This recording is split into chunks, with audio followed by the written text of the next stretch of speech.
It's not going to, as it is going to be Rise banned away first off here for GT, and Savoki targeted with that Trundle ban, which honestly should be there almost every single time. That is too little too late. I'm glad that OMG finally stepped up and threw the gauntlet down. Most certainly, as Aurelia is actually going to be taken away here second up. Skimgoon, of course, didn't decide to pick that one up last time, but I have a feeling isn't going to be going back towards something like the Gangplank. This does kind of foretell what's going to be up on that top side. Like you said, maybe prioritizing the Gangplank, or at least not wanting to deal with that Aurelia matchup. Yeah, of course, now looking like a much easier time to be picking up the Maokai as well. No Subjugate to cut down those stats. And GT, like you said, sort of funneled into these bans, and we're going to see Thresh probably come through, the Sivir, the Maokai, the LeBlanc, all of these big picks that OMG do thrive on, but they're going to ban the LeBlanc themselves, not wanting that one to be picked away from them. Could also mean that they want the Malzahar. Yeah. Not that I think LeBlanc is a counter to Malzahar, but how his passive interacts with her chain proc, just because his passive has kind of that BV effect for a second, and the chain proc is 1.5 seconds, means that LeBlanc can actually get CC down on Malz. That's a very good point. They are going to go ahead and first pick the Braum, however, making sure that 5 does have that priority pick for himself. No Thresh to be picked up, however. 5, proving that he's not just a one trick. He is a 5 trick. Or he's switched his trick to that of the Braum. They never let me have it. Well, Wushang looking to go towards the Hecarim one more time. See what Gimgoon decides to prioritize here for GT in this first round. Malzahar is certainly up. We've seen it already today. We've seen a lot of priority pick or blind picking of Malzahar as well. Yeah. And GT have been known to use that last pick for Gimgoon. But GT now looking at 2 junglers in a row. Gimgoon is going to hop onto the horse towards the top side of the map. Sort of GT, for the first time in what feels like a very long time, not flexing their first round of picks. Yeah, instead just kind of prioritizing what they consider power picks.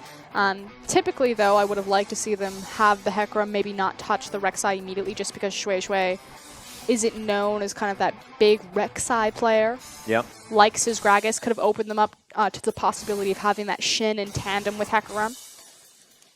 Well, certainly not going to be happening this time around. However, we do have a lot of global presence available with the Void Rush out of the Rek'Sai, so pseudo similar to that Shen. But Xiang, if we remember back, his Shen performances have been fantastic and does fit into his wheelhouse very well. Because it's about where Xiang really thrives on OMG, and it's his ability to make split-second TP decisions and to react very quickly to his team's needs. So a champion like Shen, like you said, does fit in his wheelhouse of kind of his strong skill sets.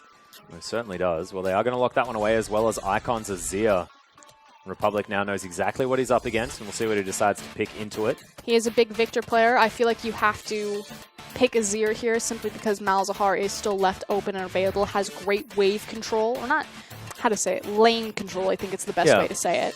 And Azir is one of the few champions that can compete with that, so he doesn't just get shoved in.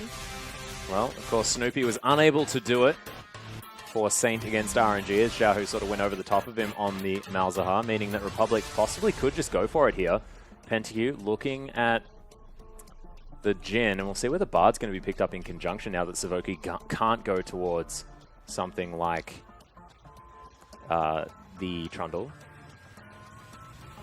I feel like the Jhin is definitely a takeaway from SMLZ, even though we saw him pick up the Sivir last game. Yeah. His big known AD carry is, of course, that Jhin. He's one of the best in the LPL at playing the champion. And I can see your smile, Atlas. Oh, yeah. The frog has been picked up by GT. So we've had some changes to Tahm Kench on 6.13. In short, he just does absurd amounts of damage. Yeah. Without having to itemize into it because it's percentile shredding damage. And also without having to get to level 6 in order to do it. Yes, and Savoki, of course, his passive on his ultimate moved now to his traditional passive, so he just got stronger across the board. Savoki is also a big Tahm Kench support player, so again, kind of his special wheelhouse of champions, Trundle and Tahm Kench. He likes playing top laners in that support position. He most certainly does. As, of course, last time he played it, it was with Pentakill on his Jinx, a lane that they were known for previously when they were on M3. It's this cute little idea that Pentakill always wants to fight and he always wants to be aggressive, so he's like constantly running forward, and Savoki's like, no, it's fine. We're actually going to back up and just Yeah, he's a gobbles them up nanny. and walks He's away. actually just a nanny. Just trying to help out. As you can see now, Republic thinking about going towards his Kassadin. Has recently had some success on the champion. He's played it 4 times so far this split of the LPL. That does leave a lot of lackluster wave clear for game talents. If this composition ever falls behind and he locks in that Kassadin, their structures are gone. However, their chase potential and reaction potential with the Abyssal Voyage and, of course, the Void Rush is massively high. Gimgoon, of course, for the flanking teleport plays on the Hecarim can also be a very big deal. We'll see exactly how GT are going to be able to play this one out if they do decide to lock in this Kassadin, but you're right, it is very dangerous. And OMG have set themselves up for, once again, a pretty decent bridging composition. Very well-balanced composition in everything that it offers. You have the pick potential from Ashe and Gragas, as well as great disengage between Azir and Gragas. You've got good protection and initiation with Ashe and Shen, and then you have the anti-siege ability of Braum with his Unbreakable. So, again, a lot of bridging power points about where these champions are strong, but more importantly, kind of overlapping on how these champions can play a siege, a pick, a chase, an engage, a disengage, whereas game talents, that is an entirely chase-based composition. Yeah, this is the gauntlet being thrown here by game talents at the moment, and OMG definitely playing cool, calm, and collected on all of their sort of signature champions, apart from the ones that have been banned away. You're not going to see Xiang on the Maokai, you're going to see him on something like the Shen. Zhuizhui, always towards the Gragas if you can. Icon's Azir has been phenomenal. Has honestly won or lost them games with the big plays that he can make, and SMLZ always good at that utility 80 carry role, with 5 switching over to being a Braum 1-trip. The one thing that I'm really excited, though, is to see how Savoki's going to use the Tahm Kench now that his Trundle's been taken away. Again, he was kind of the initial Tahm Kench support player for the LPL. It's a huge comfort champion for him, and this is what's really important, is game talents need to make use of their kind of semi-global mobility in Rek'Sai, Tahm Kench, and Hecarim, and get plays happening and get snowballs going. Well, we'll see if they can as the coaches shake hands. Let's get into game number 2 between OMG and GT.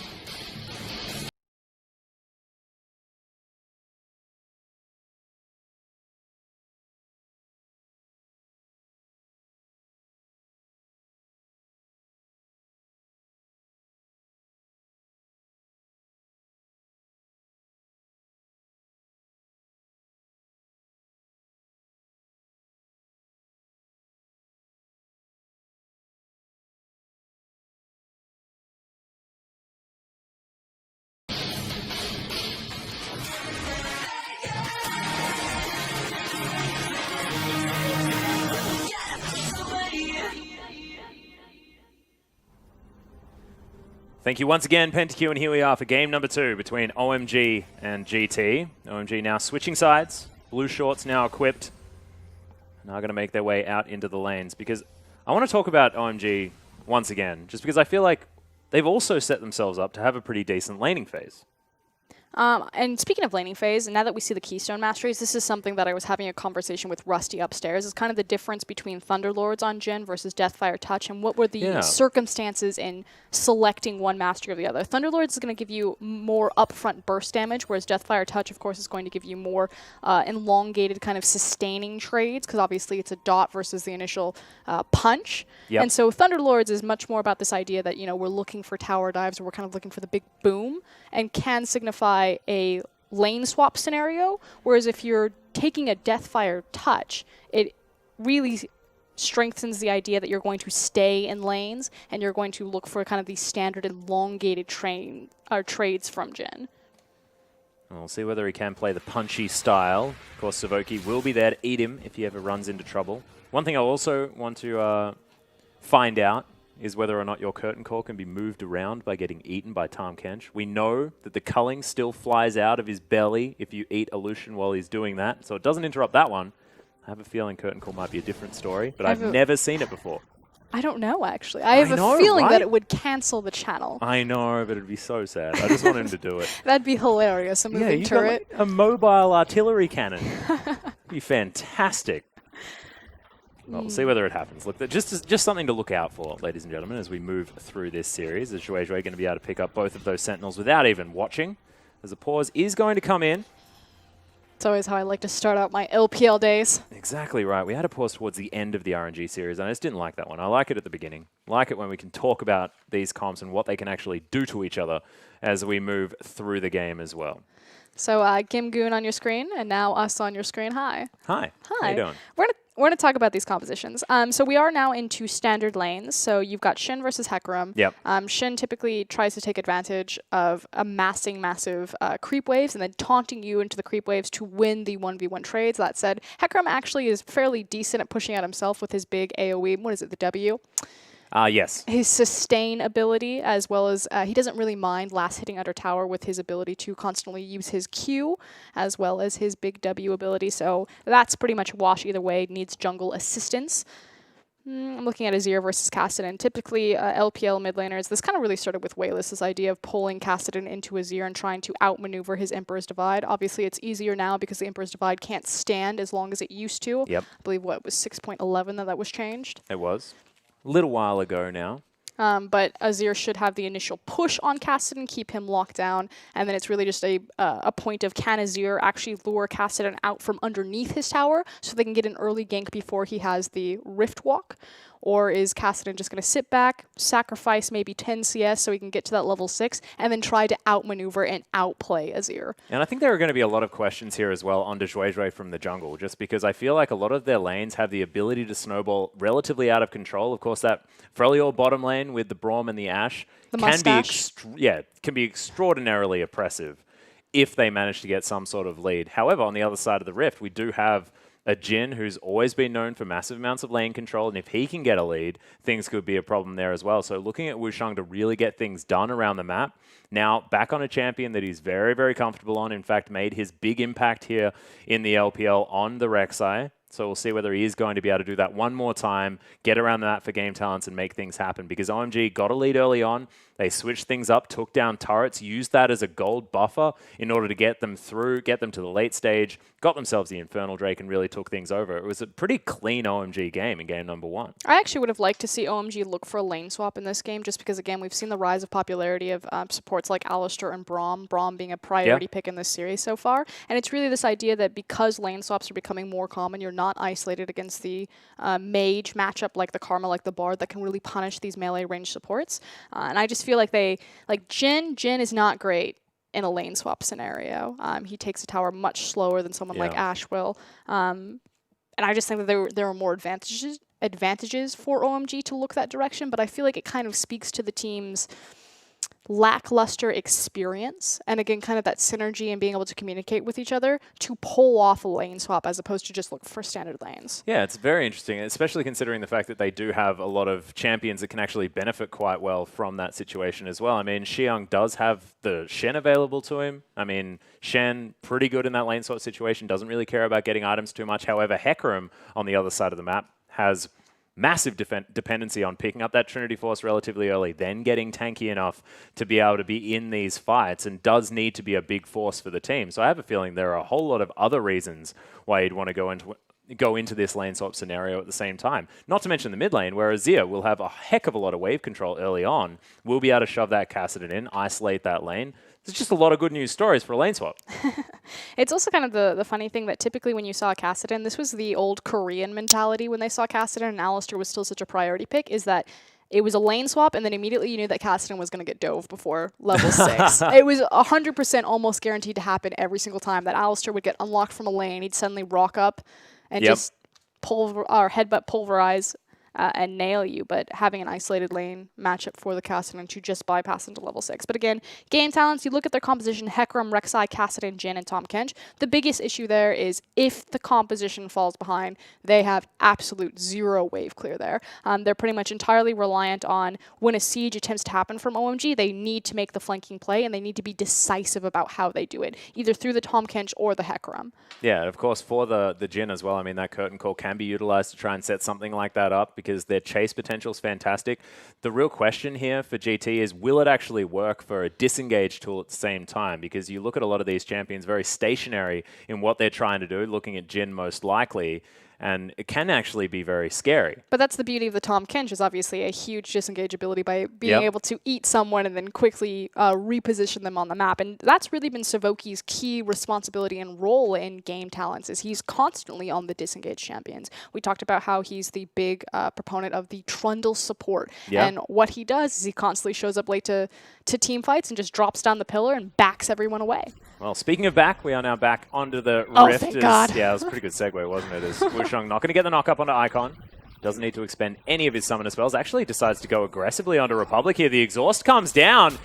Oh my God, actually gets a flash out of him as Icon in a 2v1 scenario, able to take control. And the reason why Icon had the liberty to do that is because he was doing it in the creep wave. So where you really want to fight is as the enemy creep wave is cleared out and as yours comes in, you have a huge window of power to do that. But Wushang trying to even the score. Yeah, once again, back in here as the flash comes out of Icon now. Will have to take the long way around as Zhuezhui now setting himself up. They will have a possible body slam opportunity here. As you can see, was actually standing still. Now going to see with the Tremor Sense that there is another member here. Now going to wait, but of course can't pull the wool over this Rek'Sai's eyes. Knows what's going on. But right now we have all 3 lanes on OMG's map constantly pushing forward, opening space to make aggressive invades like this. Yeah, and Zhuezhui going to make his way in as well, so looking to steal away this blue buff. It's going to be a 3-buff start here for Zhuezhui as well, who's already taken down his blue. Nicely played from OMG, and this is a team that's looking completely reinvigorated. But it's also understanding that when you put a Kassadin in the mid lane, you lose early game control over that point in the map, and a great response from OMG's bottom lane to also take control. You said it yourself, Braum and Ashe, they have great lane control with the Winter's Bite as well as the volley. Yeah. And it translated into a 3-buff start for Zhuezhui. Not to mention also having that slightly extra range on the auto attacks from that of a Jhin. So we'll be able to sit back, get that frost shot off, and just hope not to get deadly flourished. You can see they are able to just shove things out. 35 to 27 is the CS score here on the bottom side of the map, as top side of the map also going well for OMG as Xiang able to get his shove on. Gimgoon. We'll see whether he can take control as this game moves forward. Of course, Hecarim a little bit more item dependent. Also means that all eyes are right now on Wushang on the Rek'Sai. Obviously has a lot of creative gank pathing available to him with his tunnel system, but being down in the experience because he lost a major camp. See how this continues to impact him, and if Zhuezhui is just going to passively win the jungle because his lanes are organically winning. Also the fact that Zhuezhui is now looking for more here towards the top side of the map. Of course, Gimgoon not quite level 6 with that Onslaught of Shadows, but does have the Ghost available to him. I think it's because he actually expects Wushang to be here, and is now going to go ahead and pull the trigger. Yeah, well, they're now looking for a potential taunt as Xiang relatively low at the moment. Gimgoon is going to get body slammed. They managed to nail all the abilities as Xiang has to flash out of the way. Gimgoon going massive at the moment on this horse, but and oh my God, the Rampage is going to be enough to pick up first blood. Does fall in the end, but that's a 1-for-1 and he'll take it. But again, fighting in a pretty sizable creep wave for the enemy is actually what gave Gimgoon the edge there in that 2v1 scenario. So picking when to fight in between your incoming creep waves, picking that you have the stronger caster creeps that you're able to drop aggro by using Fog of War, things like that. Best case scenario for Gimgoon to get the cheeky first blood. Yeah, very cute. Picks up a Phage for it as well, and we'll see whether this is going to be enough to get GT over the line. As Icon continuing his aggressive playstyle on this Azir, always been something that he's been able to bring to the table for OMG, is an extraordinarily aggressive Azir. As once again, he's actually going to miss everything as the Stand United comes down just to keep Icon alive. Wanted to use that level 6 advantage that no longer exists. Yeah, and that was the play right there. The fact that they bullied out Republic early, that they were able to get that EXP advantage, and just so much momentum and time built up for that play. Whiffs it. Yeah. 2 massive cooldowns down. Well, upsetting, but does have the exhaust still remaining. Flash, of course, wasn't used.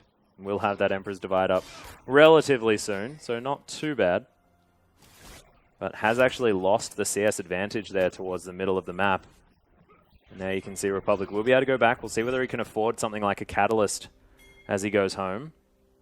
The nice thing is that Xiang actually didn't use his TP to get back into lane, so they technically still have a global discrepancy in terms of the top lane being able to impact the bottom lane. Yeah, that's a very good point. As you can see, it's actually GT with the forward vision available. It's PentaQ looking for that last bullet. Well, the reason why is because, yes, the teleport on Gimgoon is down, but there is still a TP available on Republic, so that Cassidy could very easily get behind them on that forward ward. Well, now Savoki getting tagged up by the concussive blows, however. Not going to be too worried about it as the lick comes in. They need to be careful. Yeah, arrow actually comes down as immediately PentaQ just going to get eaten. And you immediately saw Republic as well walk into Fog of War, so is looking for that teleport. Well, if he can find it, Emperor's Divide almost back up here for Icon, which will be exactly what he needs if he wants to stop any teleports to come out from Republic, assuming he manages to find him while that's going off.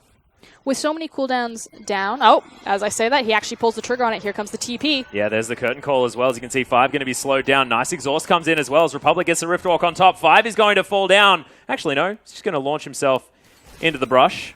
But Republic picks it up in the end. Smartly giving it over to the Cassidy. I was lulled into a false sense of security that the Ash Arrow was down, the Stand United was down, that we were going to have them peacefully back up, but they don't react in time. PentaQ opening up with the curtain call, setting up, again, kind of that pseudo-Ash engagement that Jin can bring with the slow, and placing a nice kill for Republic. And now SMLZ, is going to fall down as well. Nice dive comes out from GT with this creep wave there.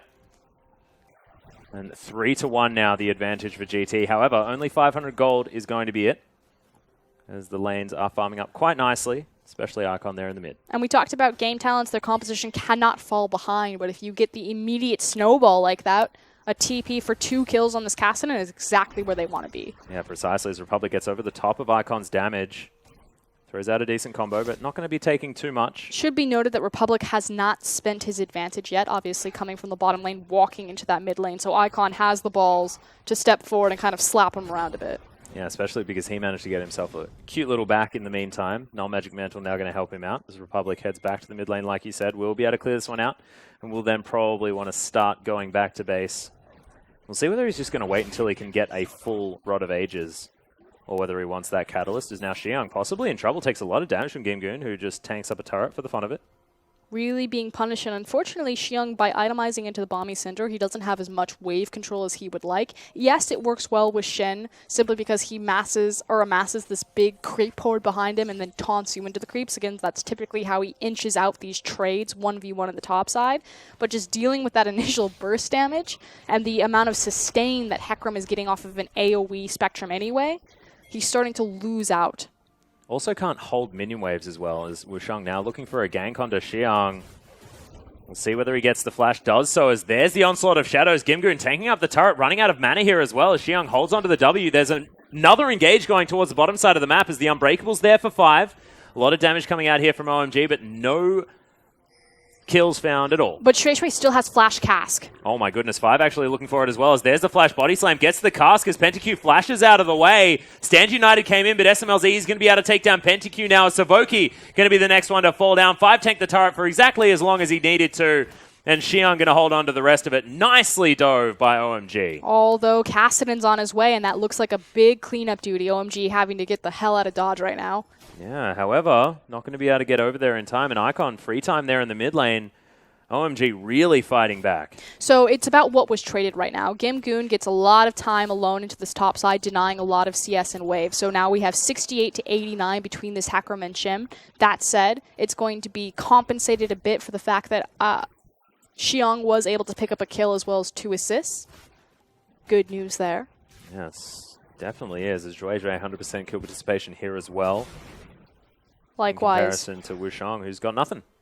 Republic also moseying down to see if he can clean up on the back half of the fight means that there's also a CS discrepancy between Icon and game talent. So across the board, OMG in pretty good situation, just Gimgoon with a small and slight lead.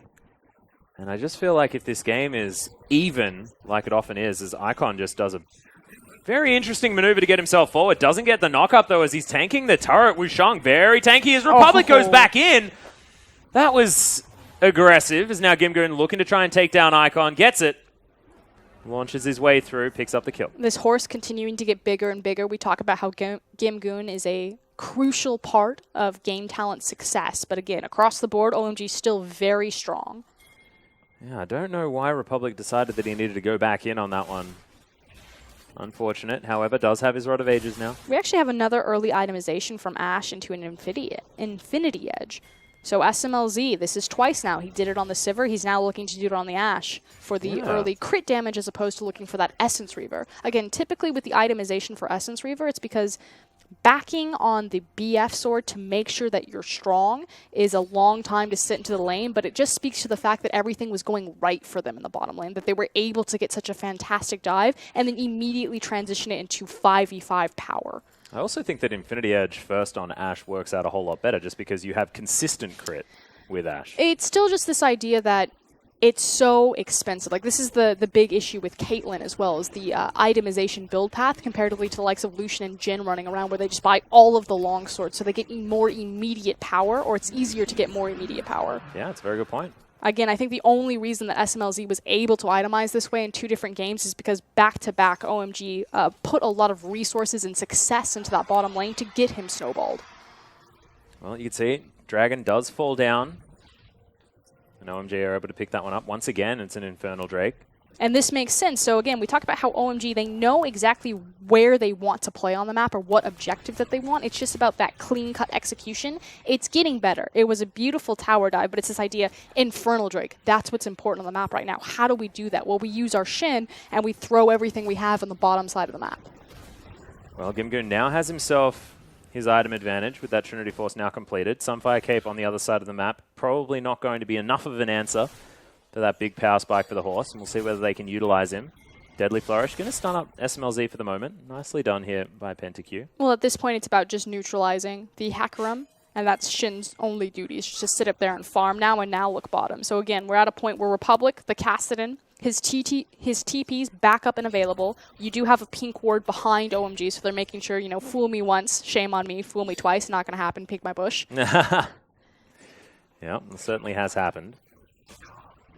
Is now Icon going to get delivered a blue buff. Same thing going to happen on the other side of the map here as Republic picks up his, and Icon just going to surf his way over this wall to get back into the mid lane. The Azir well and truly on his way to exactly where he wants to be. Rylai's Crystal Scepter looks to be being picked up and isn't going for anything to do with a Nash's Tooth just yet, unless that Amp Tome is going to be the start of it.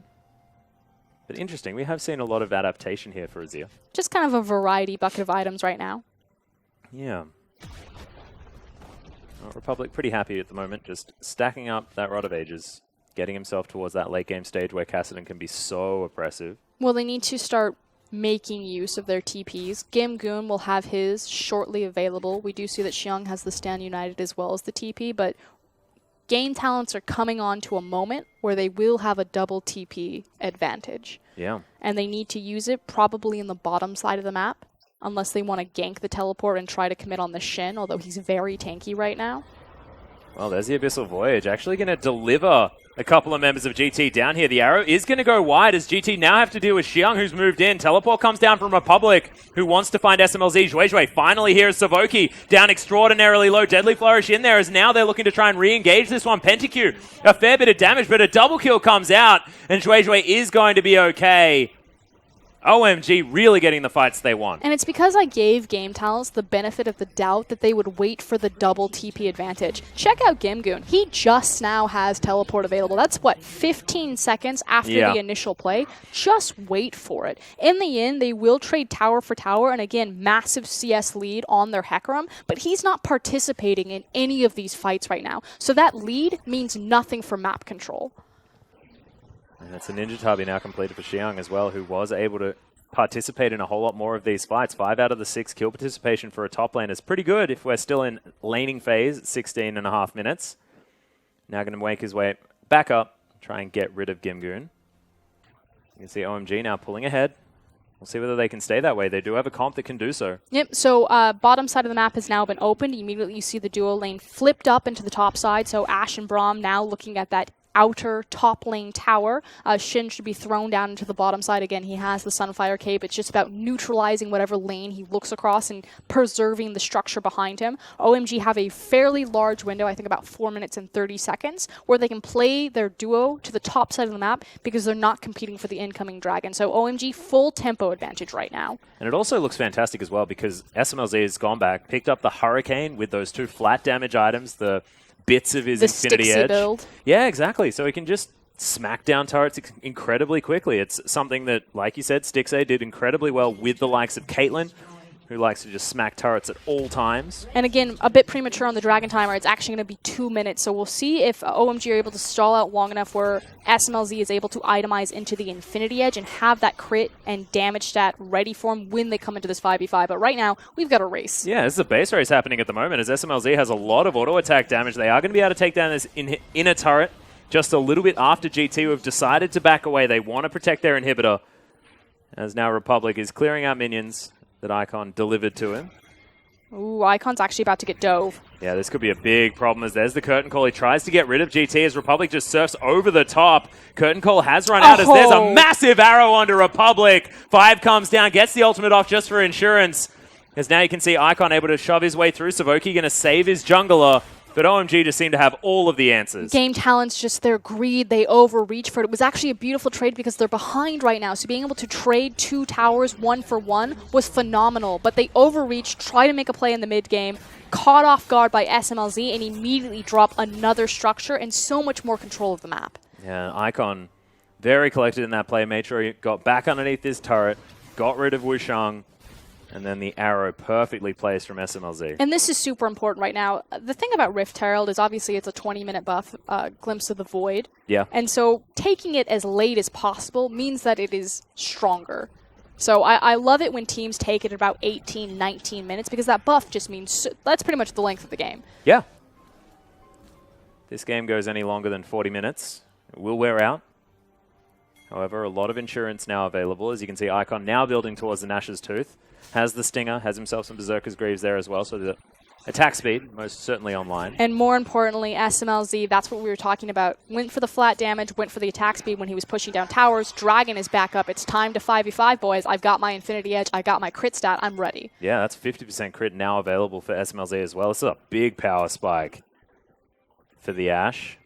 Xiang now looking to try and secure a blue buff for himself as Gimgoon just hanging around, wanting to find his way in as SMLZ now fighting. The exhaust goes down as Five's looking to try and protect his AD carry. Republic gets over the top. Stand United comes in and Savoki now trying to run away, but there's the taunt. Republic now able to get out as Zhuizhui is looking to try and keep him here. Wushang slowed down by the frost shot. The volley coming in as well. Winter's Bite doesn't find it, but I have a feeling Wushang's going to have a difficult time making his way back as there's no turret. And it is going to be SMLZ picking up another kill. Icon grabs one on the other side, and it's all falling apart for GT. This Ashe is massive, and again, the big power point for Game Talents, that Hecarim on the opposite side of the map is not involved in any of this. Yes, he does trade for a tower, but it'll end there because Xiang will grab the massive wave. But I want to quickly touch upon how beautiful the safety was layered over Ashe. Yeah. The exhaust goes down on SMLZ, but Braum was standing right in front of her, had the Unbreakable up and available. As soon as Unbreakable fell, immediately the Shin Stand United comes in. And so the layering of protection kept SMLZ in power and in control for the duration of that exchange. Well, at least Game Talents have been able to keep themselves up as far as taking down the same amount of turrets is concerned. Mid lane did fall in favor of OMG. However, another inner turret falls for Gimgoon. As the horse is starting to become pretty big. See whether he's going for Randuin's Omen as item number 2 after this Trinity Force. His tankiness will be there.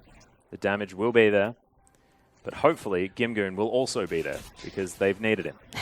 They do need him to keep up in these fights. Quickly touching on support itemization because we haven't really looked that direction. Again, Five and Savoki looking to itemize towards the Ruby Sightstone so they get the 10% reduction on activated items. Looks for the face of the mountain again. It's just this idea of continually layering the CC, or not CC, but these shields and this protection on their AD carry. Yeah. Of course, Savoki actually picking that one up before even finishing the face of the mountain, so really valuing that. Sun turret goes up in the mid lane. OMG looking to now start the siege, and their comp does this very well. And we talked about how Game Talent's composition is really punished by this. Effectively, right now, they cannot be put into situations where they're just losing siege. They have to flank. They have to get their deep side vision, or they need to make use of their Tom Kench ultimate. Well, at the moment, Republic does have teleport and is now pushing down the bottom side of the map. Xiang doing the same thing towards the top side, though. The 4-1 well in effect here for OMG as they're now just going to spread themselves over. Winter's Bite doesn't find the mark as Savoki and Wushang happily tank up the volley. Doesn't do too much to these tanky members. OMG could actually very easily fall back onto that Baron. They have the Azir, they have the Ashe. They have great Baron Shred. They most certainly do, and they're going to start it up right now as Zhuezhui just belly bopped his way over the top. Republic, he's going to go back to base, but the rest of this team not going to be here in time. GT not even going to see this Baron falling down as the Unbreakable was there to stop any sort of steal with anything. As the arrow flies through, there's the cask, and Wushang also going to die. OMG looking like a team transformed. Game talent's completely out of control right now. Beautiful call from OMG, knowing that the 2 trinkets were down and that there was no way that Rek'Sai could approach quickly enough because they chased Rek'Sai back into her base for her to get back in position to sneak for that Baron. So proactive, don't lose it this time around, in full control. They certainly are. And that's a Phantom Dancer now done for SMLZ as well. 5-1-3 on the Ashe. Gigantic. Massive damage potential and huge amounts of crit. But it's now about where did the team go next. They do have a split push option being set up for them. Technically, the easiest structure is going to be that inner bottom tower that Xiong is preparing. But the wanted objective is that mid inhibitor. So watch for SMLZ to look for a pick, and if they can exchange that pick to siege down mid. You can see Icon setting things up, making sure that he's continually shoving these waves forward. Gold lead out to about 7,000 now with this Baron buff in tow around OMG, who are now getting to the point where they can take control of this inner turret. Icon going to make his way in. And Azir, no slouch when it comes to removing turrets, even without the Arise damage. And you can see OMG now reacting in the mid lane. They will get some free damage onto this inhibitor. As there's the curtain call. Nice knock up, but SMLZ is going to get out of the way of it. Stands United comes in, protects the AD carry. Gimgoon gets into the middle of the fight and is actually taking a lot of damage for his team. The shutdown comes in as SMLZ falls, but you can see GT are getting melted. Icon still needs to be respected as Pentague flashes out of the way. And you can see there's just battles on all sorts of different fronts. Savoki gets the slow, but the double kill comes down for the Azir, and OMG only lose SMLZ. And finally, Gimgoon does get involved into a team fight, does manage to take down the big AD carry in that Ashe. But like you said, Icon at this point needs to be respected as you're putting out a lot of damage. And even though Icon's target selection wasn't the best in that fight, OMG are so far ahead that their gold advantage is just speaking for themselves. Oh, Wushang now slowed down by the Rylai's Crystal Scepter. Does need to tunnel his way out. That was an aggressive Void Rush. He's going to be okay for the moment, but you can see Gimgoon, who went for the re-engage, does not find it. And with the curtain call, still not enough damage. And that's about a 10k gold deficit now between these two teams, as well as the mid inhib down. OMG, it'd be a shock if they threw this one away. Oh. Icon on your screen still looking like it's all business for the mid laner for OMG. Xiang has himself the Guardian Angel. Zhuezhui, the same thing. So much power, this OMG team, as SMLZ setting himself up for another arrow. Hawkshot flies through. 5 now looking for more as the arrow is going to connect onto the Rek'Sai. Winter's Bite there as well as the blue buff will fall in favor of the Kassadin. Doing that very confidently. Yes, Xiang does have the teleport, but he didn't have the Stand United, so being a bit cocky. Most certainly was. But they had vision control, so it's not like Game Talents could have known if there was anyone behind Ashe and Braum or not. Yeah, not going to burn them this time as Icon with his team in tow will head towards this bottom side. Xiang split pushing on the top, doing Shen things. Exactly what he wants to. The Baron is about to wear off, but OMG looking to try and get the most of it. Now just going to fall.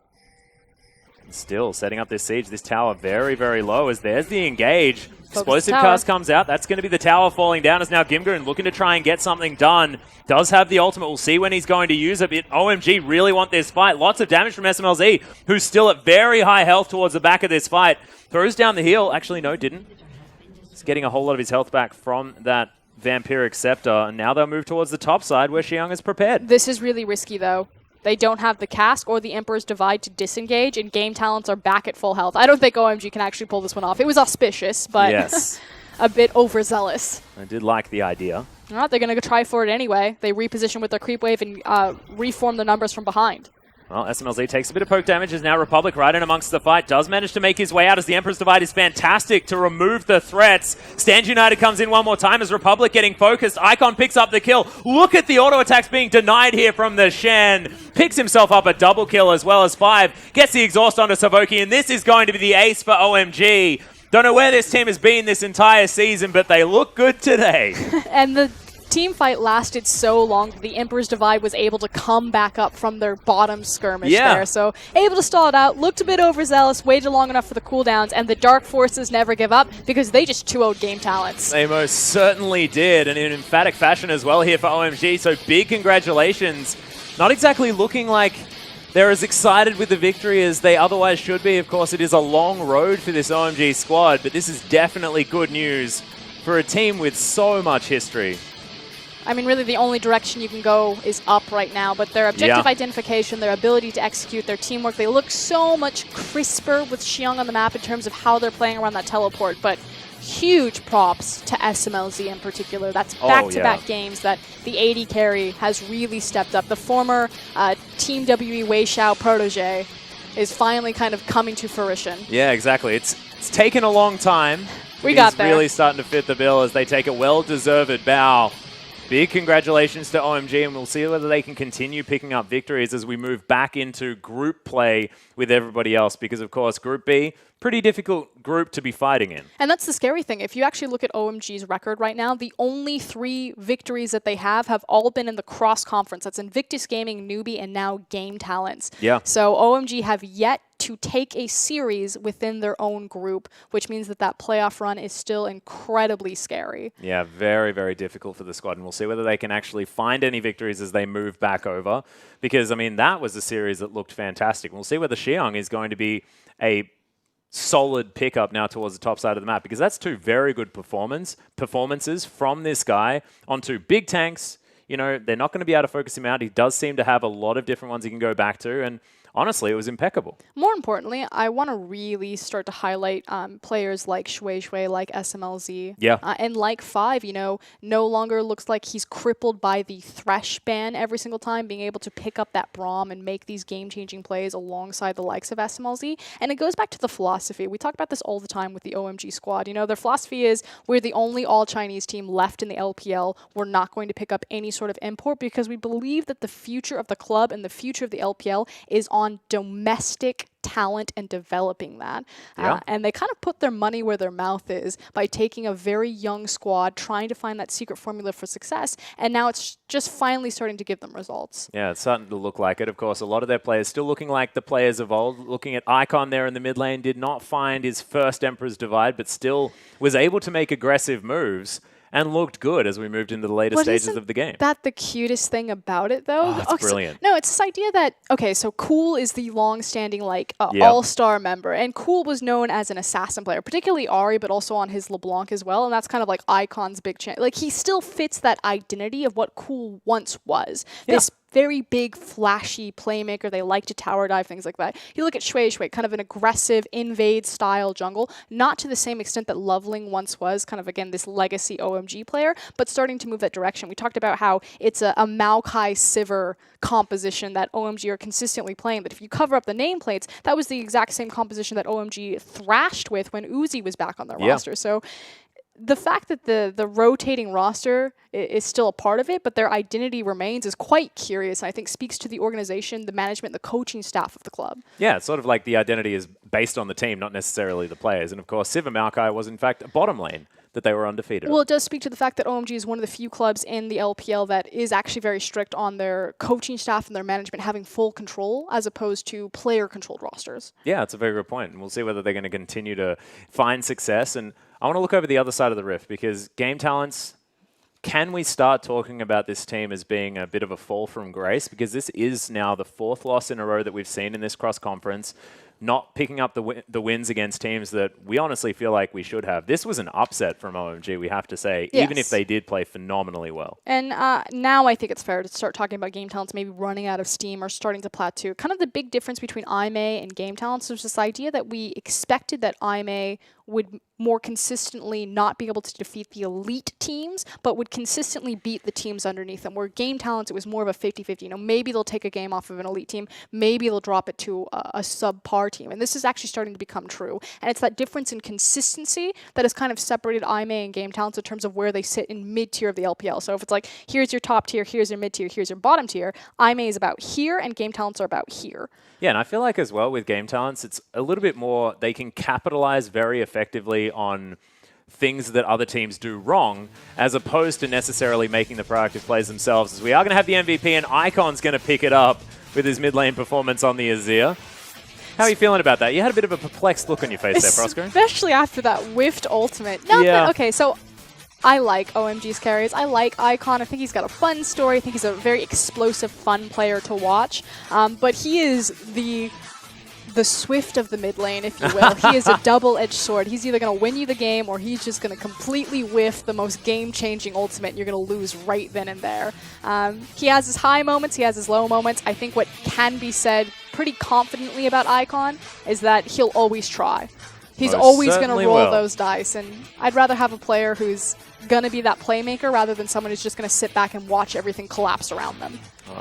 If we have a look at these highlights as well, I mean, they were some pretty good plays out of Icon, and actually illustrated him as a player very, very effectively. I mean, that flash to try and get the last auto attack onto Republic there, of course, right on top of a Rek'Sai, who was definitely going to knock him up under the tower. I mean, that's just something that he does. He's not too worried about that. An old quote by a professional player that said, you know, people asked him, you know, why do you do all these crazy plays all the time? And he said, it's because if I do them enough times, they'll no longer be crazy, and that will just be the norm. And I think that's pretty much like the epitome of Icon, is if I just keep going nuts, if I keep diving, eventually it won't be this crazy play. It'll just be the standard Icon. Yeah, and actually that's a really good point, because it means that people are always scared that he's going to come and get you, which means that you always have added pressure there in the mid lane whilst you're in the laning phase, because you've set yourself up as being that kind of player. I mean, he came into the LPL rather explosively. He took down, I think, Pawn is kind of his first big matchup, and repeatedly just kind of like, who's next is the Korean mid laners, then, you know, changing that over and contesting the Chinese mid laners. So he had a great entrance into the LPL, kind of petered out a little bit just because his aggression couldn't be curbed. But as we continue to see his club develop him, as we continue to see Icon kind of balance himself out, looks to have a phenomenal trajectory to continue for his career. He most certainly does, and I think we have to talk about sort of the utility members of this team as well, as far as bringing Icon up, because Zhuizhui, his increased amounts of success have really helped him out, because he now has that backup coming out of the jungle. And it was really Zhuizhui defining himself on his Lee Sin pickup, where it was kind of that turning point for EDG. You know, he insta-locks Lee Sin, and you're like, oh god, this guy came to play. This is going to be it for them. So again, they kind of came from these grounds of solo queue talent, OMD talent that was brought up to play in the professional league, had a smaller effective champion pools. You think back to Fives, Thresh constantly being banned against him. You think back to Zhuizhui's comfort pick on the Lee Sin rather than more of the traditional junglers. We're starting to move away from that, and now we're starting to find more success. Yeah, and this is the thing as well that we've got to talk about, because OMG just managed to pick up a victory without Sivir, without LeBlanc, without Thresh, and without Maokai. Like, this is a team that's actually now being able to find different identities whenever they need it. And that could be the massive thing, because they were leaning on these picks as such a crutch as they were moving through the LPL. It was like, if they didn't have Maokai, they didn't know what they were doing. Well, it's also the idea that it's not necessarily their play styles are larger. They still play the same exact way, but with different champions, and it's that all-in engage 5v5. So they are very reliant on champions like Sivir, like Ashe, like Jhin, like Maokai, like Hecarim.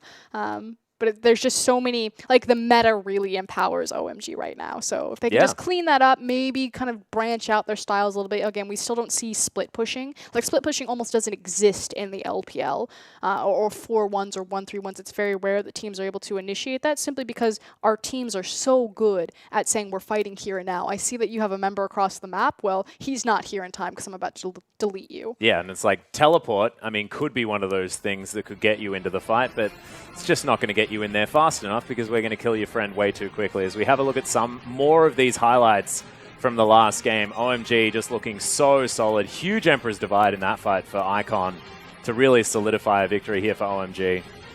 And that was without SMLZ for this fight. Yeah, and again, Icon there showcasing why he was deserving of the MVP. That was one of the few Emperor's Divides where he does hit the nail on the head. Yeah, it was about a 4-man in that stage. But this was cute, the fact that they were skirmishing bottom and they managed to make it to the top lane and stall it long enough to have a secondary Emperor's Divide available for them. So OMG looking like they're communicating and working together as a team and finding success because of this. Yeah, and I didn't actually notice, but in that last teamfight, Gimgoon's ultimate, I believe, was cancelled by the Emperor's Divide, which is definitely a bad news story for any Hecarim player. You want to be able to get in there because that's an onslaught of shadows that's supposed to be unstoppable. But, ladies and gentlemen, we do have one more series for you tonight. It's going to be Invictus Gaming taking on LGD right after this short break.